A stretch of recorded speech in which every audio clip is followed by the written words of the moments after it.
Mr Mischief by Roger Hargreaves.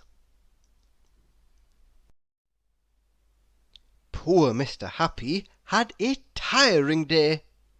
Rushing here and there and back again, cheering people up, was hard work. "Phew!" he sighed, as he went into his house and sat down for a well-earned rest on a kitchen chair.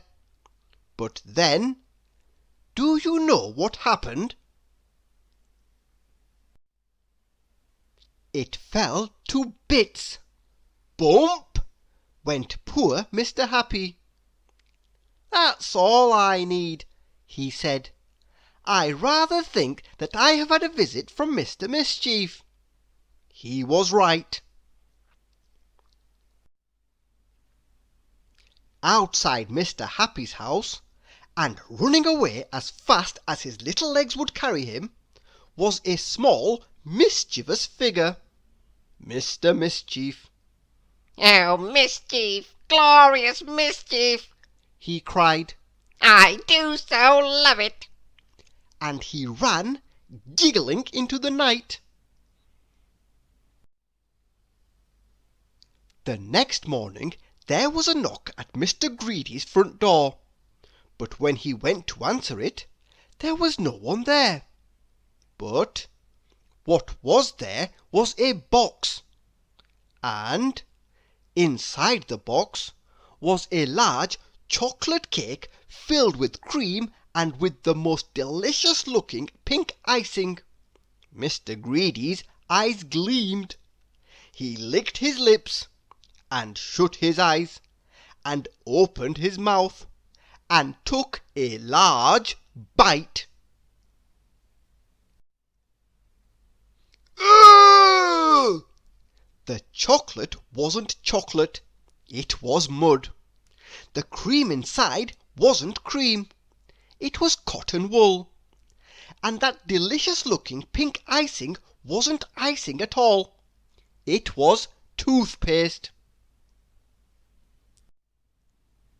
And outside Mr. Greedy's house, and running away as fast as his little legs would carry him, was a small, mischievous figure, giggling as he ran. That's not all. That very same morning, Mr. Funny discovered that someone had filled his hat with treacle, very sticky treacle. Can you guess who that someone might have been? However, that very same afternoon, Mr. Mischief did something that he was to regret. He was walking along through the woods looking for mischief when he came across a wizard, a fast-asleep wizard. "I know," giggled Mr. Mischief. "I'll change the wizard's wand for an ordinary piece of wood, and then he can't do any magic." He grinned a mischievous grin and crept quietly towards the slumbering wizard. Mr. Mischief reached carefully out and seized the wizard's magic wand. But what he didn't know was that wizards' wands don't like to be seized. "Help!"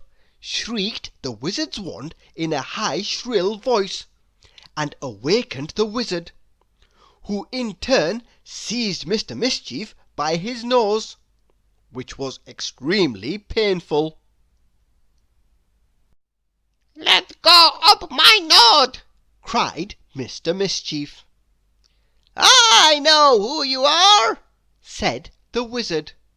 "You're that Mr. Mischief who sawed through poor Mr. Happy's chair legs, and," he continued, "baked a rather unusual cake for poor Mr. Greedy, and," he went on, "put treacle in poor Mr. Funny's hat. I've been hearing all about you," he added. "Let go of my nose!" cried Mr. Mischief again. "Very well," said the wizard. "but don't believe that you can get away with being as mischievous as that." And, as he let go of Mr. Mischief's nose, he got hold of his magic wand and waved it. "Beware!" he said, and went off. "Silly wizard," muttered Mr. Mischief, "can you take a joke?" and he went home.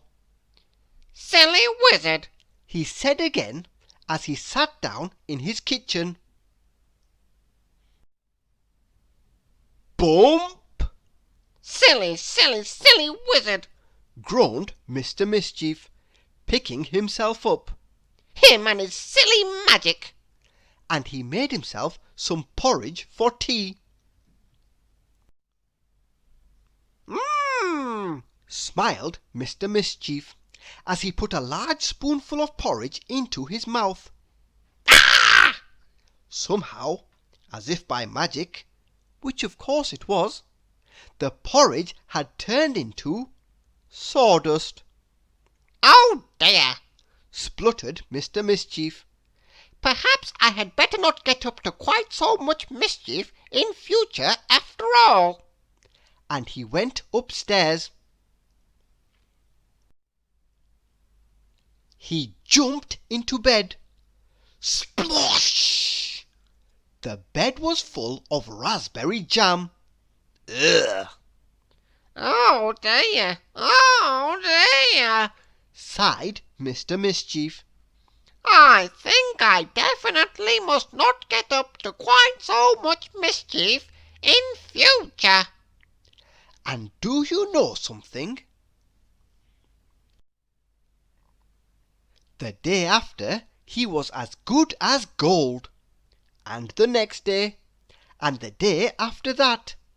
It lasted a week, and then that old mischievous urge got the better of him. He just couldn't help himself. It was a Saturday night. He crept into Mr. Fussy's house when he was fast asleep, and can you guess what he did? "Oh, what a beautiful piece of perfect mischief!" he cried as he ran giggling home. He'd cut off half of Mr. Fussy's moustache. Isn't that terrible? Poor, poor Mr. Fussy. He was absolutely horrified when he awoke and found out. But even that terrible piece of mischief is not the end of Mr. Mischief's story. So, before you read this last page, just take a look out of the window. Go on. You can't see a small, mischievous figure anywhere about, can you? Are you sure? Thank you for listening.